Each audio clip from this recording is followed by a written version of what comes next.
ગિયોડ અંબાજી ખાતે આત્મા પ્રોજેક્ટ કચેરી અને બાગાયત ખાતું ગાંધીનગર દ્વારા પ્રાકૃતિક કૃષિ કરતા ખેડૂતો માટે પ્રાકૃતિક કૃષિ પરિસંવાદનું આયોજન કરવામાં આવ્યું હતું, જેમાં ગાંધીનગર જિલ્લા પંચાયતના પ્રમુખ શ્રીમતી શિલ્પાબેન પટેલ, નાયબ બાગાયત નિયામક શ્રી પંડ્યા મેડમ, આત્મા કચેરીના પ્રોજેક્ટ ડાયરેક્ટર શ્રી પરાગભાઈ સાહેબ તથા કૃષિ વિજ્ઞાન કેન્દ્ર રાંધેજાના કેન્દ્ર નિયામક કે ગર્ગ સાહેબ હાજર રહ્યા હતા।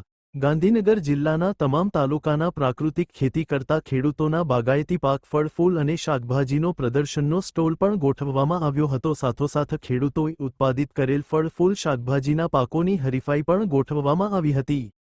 પ્રાકૃતિક ખેતીના પ્રગતિશીલ ખેડૂત નરેન્દ્ર મંડીર શિહોલી મોટી પ્રાકૃતિક ખેતી વિશે સમજણ આપી તથા અન્ય ખેડૂતોએ પોતાના અનુભવો વર્ણવી અન્ય ખેડૂતો પાક ઉત્પાદન તરફ આ રીતે વળે તે માટે પ્રોત્સાહિત કર્યા। નાયબ બાગાયત નિયામક પંડ્યા મેડમે ખેડૂતોને બાગાયતી પાક વિશેની સહાયલક્ષી યોજનાઓની બાબતો જણાવી સંપૂર્ણ સંચાલન આત્માના અધિકારી સુરેશભાઈ ચૌધરી દ્વારા કરવામાં આવ્યું। આ કાર્યક્રમમાં બાગાયત ખાતાના તેમજ આત્મા કચેરી ગાંધીનગરના અધિકારી કર્મચારીઓ ખૂબ સારી જહેમત ઉઠાવી।